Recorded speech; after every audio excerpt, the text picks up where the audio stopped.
여러분, 이 세상에서 가장 하기 어려운 것이 무엇이라고 생각하십니까? 네, 대부분의 사람들이 새해가 되면 새로 계획을 세우고 다짐을 하게 됩니다. 그런데 작심삼일이라는 말이 무색하게 새해 다짐은 금방 무너지고 맙니다. 그렇다면 매년 실패하지만 다시 세우는 단골 새해 다짐은 어떤 것이 있을까? 직장인이 뽑은 새해 단골 계획을 보니까요, 5위가 주식 등 재테크에 관한 공부라고 뽑았습니다.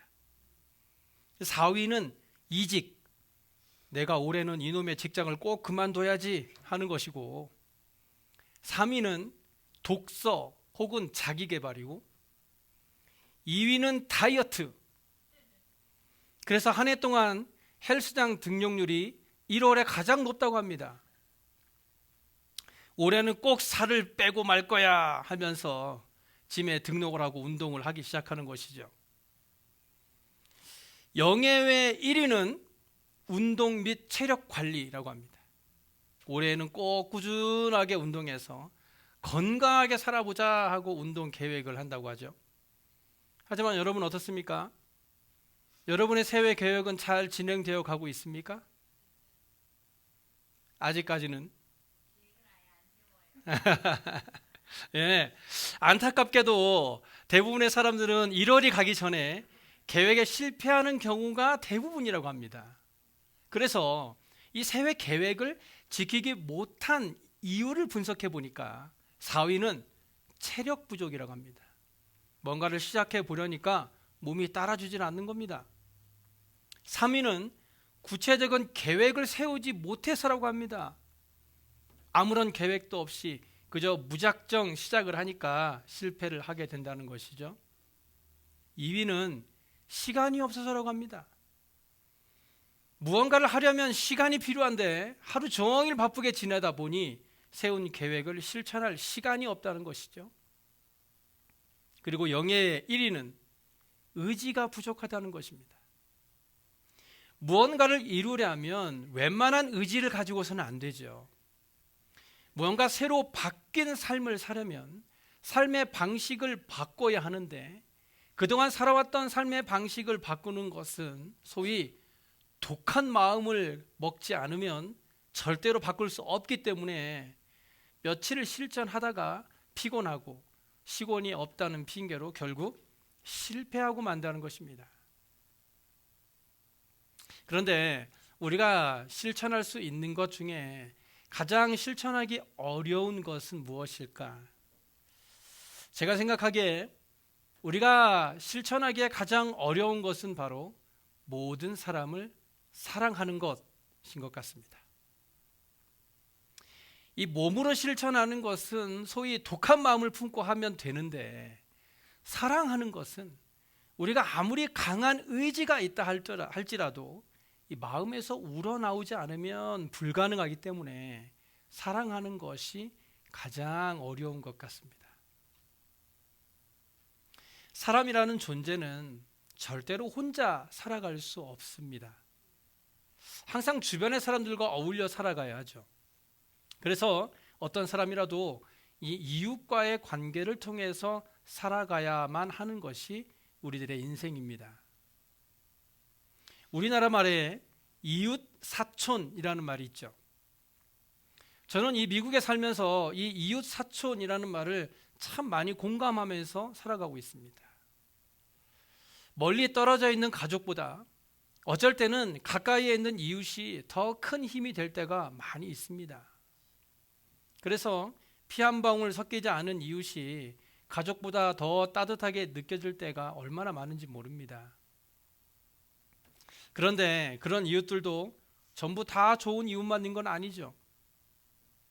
흔히 선량하고 상식에 통하며 나에게 잘 대해주는 이웃과 잘 지내는 것은 그렇게 어려운 일이 아닙니다. 그런데 누구나 인정하는 좋은 이웃과 함께 지내면서 그들과 좋은 관계를 맺으며 살아가는 것은 어쩌면 당연한 일인지도 모르죠. 하지만 문제는 항상 악한 의도를 품고 음모를 꾸미면서 남을 해롭게 하는 것을 사명으로 알고 살아가는 사람과 좋게 지내는 것은 참으로 어렵습니다. 만약 여러분의 이웃이 자기네 쓰레기를 몰래 여러분의 쓰레기통에 놓고 가고, 요즘에 눈이 많이 왔는데 자기 집 앞에 있는 눈을 싹 치워가지고 여러분 마당 앞에다 막 다 치워놓는다거나, 친구들을 막 불러가지고 밤이 새도록 시끄럽게 파티를 한다면, 여러분 아침에 그 이웃과 마주쳤을 때 웃으면서 굿모닝 할 수 있습니까? 그런데 여러분, 성도와 불신자는 바로 여기에서 그 차이가 있는 것입니다. 도저히 사랑할 수 없는, 누가 봐도 나쁜 그 사람과 어떤 관계를 맺고 살아가느냐 하는 것입니다. 오늘 본문은 우리들에게 그런 사람들과의 관계를 어떻게 맺으며 살아가는가에 대한 성도의 삶에 대해 말씀해 주고 있습니다. 우리가 살아가는데 두 가지 선택이 있습니다. 하나는 누구나 다 하기 쉬운 것을 선택하는 것과, 다른 하나는 누구나 어려워하는 것을 선택하는 것입니다. 결론부터 말씀드리면, 오늘 본문은요, 우리에게 누구나 어려워하는 것을 선택하라고 말씀하고 있습니다. 본문 14절 한번 보세요. 너희를 박해하는 자를 축복하라. 축복하고 저주하지 말라. 이것이 나쁜 이웃을 대하는 첫 번째 성도의 자세입니다. 여러분, 여러분을 박해하는 사람을 축복할 수 있습니까? 박해하는 사람을 외면할 수는 있어도 축복하는 건 쉽지 않습니다. 사람에게는 이 복수라는 본능이 있어요.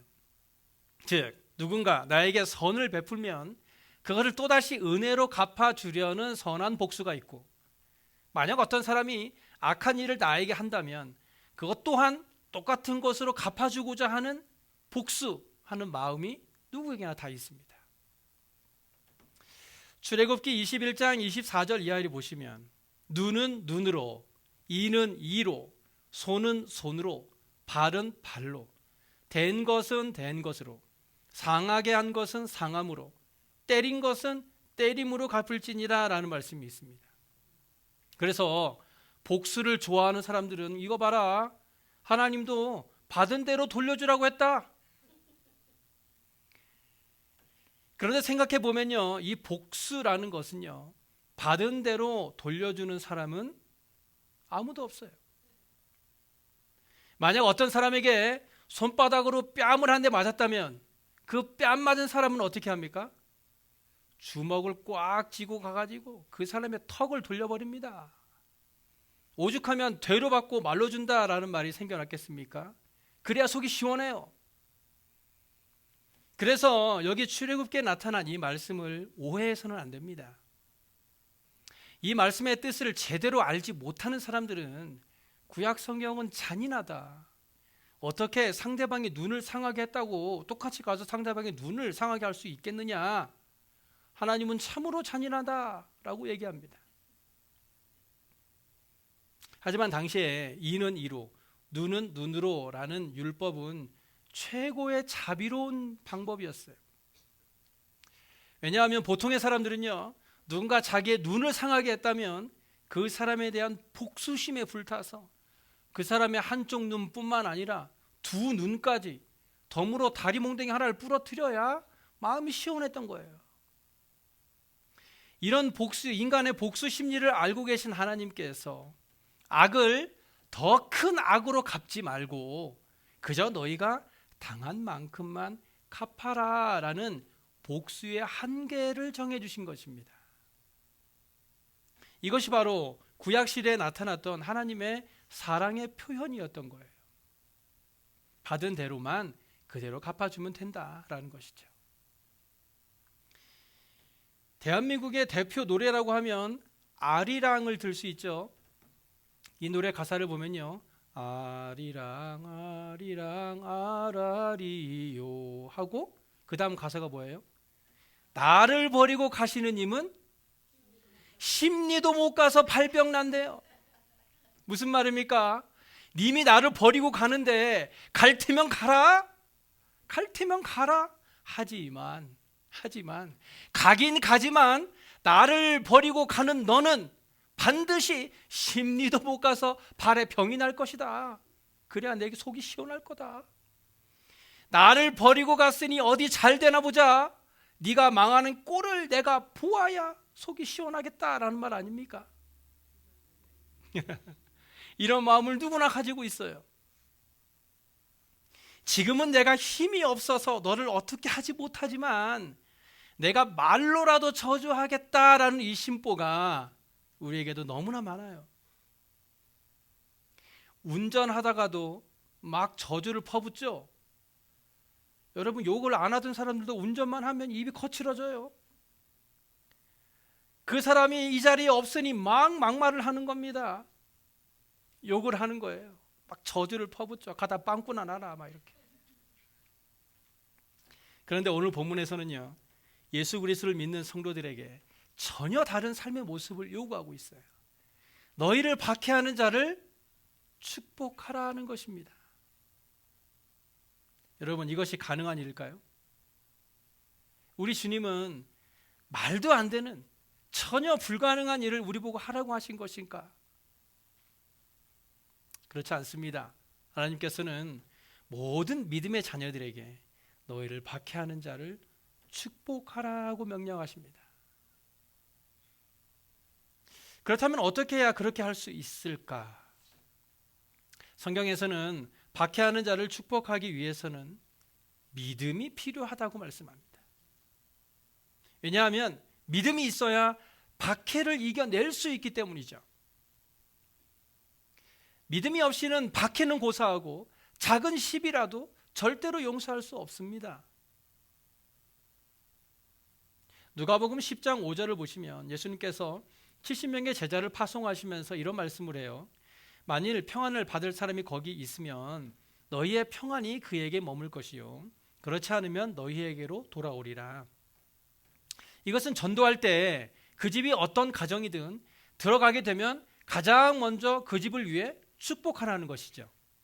그 집에 누가 살고 있든 그 집이 망할 집이든 망하지 않을 집이든 간에 믿는 성도가 가장 먼저 해야 할 일은 그 집의 축복부터 빌어주라는 것입니다. 왜 그렇습니까? 우리에게는 축복권이 있기 때문이에요. 마태복음 18장 18절을 보시면 무엇이든지 너희가 땅에서 매면 하늘에서도 매일 것이요 무엇이든지 땅에서 풀면 하늘에서도 풀리리라고 말씀합니다. 바로 저와 여러분의 입술에 능력이 있다는 거예요. 축복권이 있다는 것입니다. 그런데 문제는 우리가 전도할 때는 가능합니다. 이렇게 할 수 있어요. 왜냐하면 우리가 그 사람을 모르니까. 모르는 사람이라면 누구라도 축복을 빌어줄 수 있습니다. 문제는 내가 싫어하는 사람에게도 그렇게 할 수 있느냐라는 것입니다. 이것은 물론 목사인 저에게도 상당히 어려운 문제입니다. 마음속으로는 우리가 축복을 해야 한다는 사실은 누구나 다 알고 있지만 그것을 진짜 우리의 삶의 현장에서 실천한다는 것은 결코 쉬운 문제는 아닙니다. 우리는 믿는 자들입니다. 그래서 믿는 자들답게 이 말씀으로 한번 해결해 봅시다. 마태복음 5장 44절과 45절을 보시면 나는 너희에게 이르노니 너희 원수를 사랑하며 너희를 박해하는 자를 위하여 기도하라. 이같이 한즉 하늘에 계신 너희 아버지의 아들이 되리니 이는 하나님이 그 해를 악인과 선인에게 비추시며 비를 의로운 자와 불의한 자에게 내려주심이라. 무슨 말씀입니까? 하나님께서도 악인과 선인, 의로운 자와 불의한 자에게 똑같이 은혜를 베푸시는데 하나님 아버지의 아들인 너희들은 어째서 사람을 가리느냐는 것입니다. 그러므로 너희가 하나님 아버지의 아들이 되기를 원한다면 너희 원수를 사랑하고 너희를 박해하는 자를 위해 기도하라는 것입니다. 어때요, 여러분? 이래도 할 수 없으세요? 그러면 마태복음 18장에 나오는 이야기를 한번 생각해 봅시다. 어떤 임금이 결산을 하는데 10,000달란트 빚진 자가 있었습니다. 1달란트는요 6,000데나리온으로 6,000일, 즉 16년간의 품삯에 해당되는 금액입니다.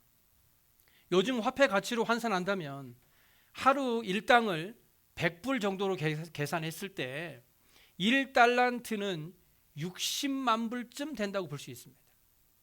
1달란트가 60만 불이에요. 그런데 1달란트가 아니고 10,000달란트니까 6빌리언 달러가 됩니다. 이 말은요, 인간으로는 도저히 갚을 수 없는 어마어마한 돈이라는 거예요. 그런데 이 채무자가 순전히 은혜로 이 빚을 탕감받게 되었습니다. 그런데 이 사람이 집으로 돌아가는 길에 어떤 사람을 만나요. 그 사람이 누구냐? 자기에게 100데나리온을 빚진 사람입니다. 100데나리온은요 약 5,000불 정도의 돈이에요. 금방 6빌리언 달러를 탕감받고 왔는데 집에 가는 길에 5,000불 빚진 사람을 만난 거예요. 그런데 이 사람의 멱살을 틀어잡고 빨리 내 5,000불 갚아라 라고 소리를 치니까 그 사람이 제발 한 번만 봐달라라고 사정을 했는데 그냥 감옥에 쳐넣어버렸습니다. 여러분, 이 10,000달란트 빚을 탕감받았던 사람을 어떻게 생각하십니까? 천하의 나쁜 놈? 인정머리도 없는 사람이라고 생각하십니까? 우리가 사람을 가려가면서 사귀고 사람을 가려가면서 용서한다면 저와 여러분이 바로 이 사람과 똑같습니다. 우리는 하나님으로부터 도저히 용서받을 수 없는 죄를 용서받았는데 우리는 우리의 이웃이 조금 잘못했다고 해서 지금 멱살을 잡고 어떻게 나에게 그럴 수 있느냐고 따지고 있는 것과 같다는 것입니다. 교회에 와서는 제일 믿음 있는 사람처럼 모든 사람을 허물없이 사랑하는 사람처럼 행동하고 말을 하는데 교회만 나가면 단 1불이라도 빚진 사람을 때려잡지 못해서 안달이 난 사람처럼 자기에게 조금만 해를 끼쳐도 당장에 화를 내고 경찰을 부르겠다고 소리를 치는 것이 우리의 모습 아닙니까? 뿐만 아닙니다. 본문 15절에서는요. 즐거워하는 자들과 함께 즐거워하고 우는 자들과 함께 울라라고 말씀하고 있어요. 한마디로 동고동락하라는 것이죠. 다른 사람이 잘 돼서 즐거워할 때 배가 아파서 인상을 쓰는 사람이 있어요. 아이고 배 아파라. 혹은 다른 사람이 슬픈 일을 당해서 슬퍼할 때 그런 일들이 나에게 닥치지 않아서 다행이다라고 웃는 사람이 있어요. 예수를 믿는 우리는 함께 즐거워하고 함께 울어줄 수 있는 성도가 되어야 합니다. 최초의 살인자 가인이 아벨을 죽인 이유는 결국 질투 때문이었습니다. 하나님께서 아벨의 제사는 받으시고 자기의 제사는 받지 않으시니까 아벨을 죽이게 된 것입니다. 질투는요, 함께 즐거워할 수 없게 만들어요. 다른 사람이 나보다 한 개라도 더 가지는 것이 불편한 겁니다. 하지만 우리 믿음의 성도들은 함께 즐거워하고 함께 울어주는 하나님의 자녀들이 되었으면 좋겠습니다. 그래서 본문 16절에 서로 마음을 같이 하며 높은 데 마음을 두지 말고 도리어 낮은 데 거할 수 있는 저와 여러분의 삶이 되셨으면 좋겠습니다. 서로 마음을 같이 하며 서로를 더 낮게 여기고 나는 겸손하게 낮은 자의 삶을 살아갈 때에 우리의 삶을 통해 진짜 하나님의 사랑이 나타나게 될 것입니다. 그래서 결론적으로 21절에 이렇게 말하죠. 악에게 지지 말고 선으로 악을 이기라. 여기 보시면 악에게 지라고 하지 않았어요. 지는 것이 이기는 것이다 라고 말하고 있지 않아요. 오히려 악에게 지지 말라라고 말씀합니다. 그런데 악에게 지지 않는 방법에 대해 선으로 악을 이기라 하고 말씀합니다. 여러분, 선으로 악을 이기는 방법이 무엇일까요? 오늘 본문 20절에 그 방법을 제시하고 있어요. 내 원수가 줄이거든 먹이고 목마르거든 마시게 하라. 그리함으로 내가 숯불을 그 머리에 쌓아 놓으리라. 여기 내가 숯불을 그 머리에 쌓아 놓는다라는 말씀은요, 원수에 대하여 친절과 필요를 채워줌으로써 원수들의 양심에 호소하여 내적 수치심을 일으켜 그 사람이 회개하기에 이른다는 것입니다. 즉 원수를 부끄럽게 만든다라는 것이죠. 어떤 원수가 있습니다. 그래서 원수를 갚고 싶은 마음이 우리 마음에 가득 차 있는데 마침 그 원수가 공경에 처해 있어요. 그 원수가 쫄딱 망해갖고 굶고 있고 그 원수가 목이 말라도 마실 물이 없습니다. 이럴 때 아이고 쌤통이다.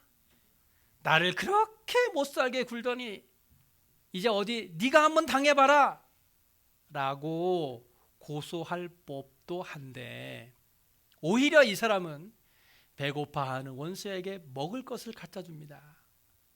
목말라하는 원수에게 마실 물을 갖다 줍니다. 참 이상하지 않습니까? 핀 숯을 사람 머리 위에 올려놓는다라는 이 말은요, 히브리어의 특수 표현입니다. 즉 가해자가 피해자로부터 보복이 아닌 선대를 받을 때 그 피해자는 차라리 보복을 당하면 더 마음이 편할 것 같은 심정이 될 것이므로 그런 선대는 그 가해자에게는 견딜 수 없는 심판과 같을 것입니다. 그래서 죽을 것 같은 부끄러움의 잘못을 뉘우치게 될 것입니다. 그러므로 하나님께서는 그 선행을 베푼 사람에게 상을 주실 것이다 라는 말씀입니다. 그래서 히브리식 표현에 아무개 머리에 핀 숯을 올려놓는다라는 말은요, 아무개를 몹시 부끄럽게 만든다라는 뜻이 됩니다. 그런데 사실 이 말씀은 잠언 25장 21절 이하의 말씀을 인용한 것이죠. 내 원수가 배고파하거든 음식을 먹이고 목말라하거든 물을 마시게 하라. 그리하는 것은 핀 숯을 그의 머리에 놓는 것과 일반이요 여호와께서 내게 갚아 주시리라. 쉽게 말씀드려서 원수는 나에게 못된 짓만 했는데 나는 그 원수에게 복수를 하지 않고 오히려 더 잘해주므로 그 원수가 나의 친절함으로 인해서 부끄러움으로 결국 자기가 지은 죄를 회개하게 된다라는 것입니다. 이것이 바로 선으로 악을 이기는 방법입니다.